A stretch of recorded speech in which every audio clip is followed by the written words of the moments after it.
Welcome to face master கம்மி யாரை பற்றி பார்க்க போகிறோம்னா எடப்பாடி பழனிசாமியை நோக்கி துரோகி அந்த அளவுக்கு பார்த்தீங்கன்னா அண்ணாமலை சொல்கிறாங்கன்னா டெல்லியிலேருந்து சிக்னல் வந்துருச்சுன்றாங்க. அடுத்து எடப்பாடி பழனிசாமிக்கு ஜெயில் தான்ற மாதிரி பேச்சுக்கு போயிட்டு இருக்கு. திகார்னு சொல்லிட்டு பார்த்தீங்கன்னா ஓபிஎஸ் சொல்லிட்டு இருந்தாரு. இது முன்னாடிலேருந்து பார்த்தீங்கன்னா திகார்ன்ற வார்த்தை பயன்படுத்திட்டார் ஓபிஎஸ். ஆனால் அதுக்கு அர்த்தம் பார்த்தீங்கன்னா இன்னும் கொஞ்ச நாளில் 6 மாதத்தை தெரிஞ்சுன்றாங்க. ஏன்னா அவரோட டெண்டர் முறைகேடு வழக்கு மிகப்பெரிய லெவலில் விஸ்வரூபம் எடுத்து வச்சுன்றாங்க.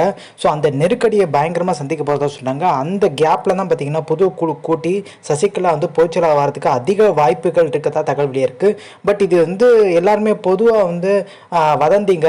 ஸோ ஓபிஎஸ் பார்த்தீங்கன்னா கொஞ்சம் அரசியல் விட்டு இப்போ ஒதுங்கி நிற்கிற மாதிரி ஒரு சூழ்நிலை தான் தெரியுது. ஏன்னா அவர் ஒதுங்கி நிற்கலை, இப்போ டெல்லி டேரெக்டாக இறங்கிருச்சு.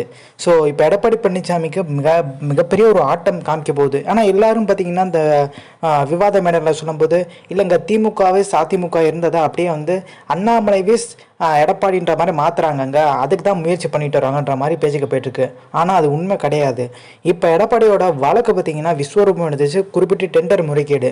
ஸோ இந்த டெண்டர் முறைகேடுலேருந்து தப்பிக்கிறதுக்கான வாய்ப்பு கொஞ்சம் சாத்தியங்கள் கம்மின்ற மாதிரி பேச்சுக்கு போயிட்டு இருக்காங்க. ஓபிஎஸும் அமைதியாக இருக்காரு. ஸோ இந்த இன்ஃபர்மேஷன் பிடிச்சா லைக் ஷேர். தேங்க்ஸ் ஃபார் வாட்சிங். சரி.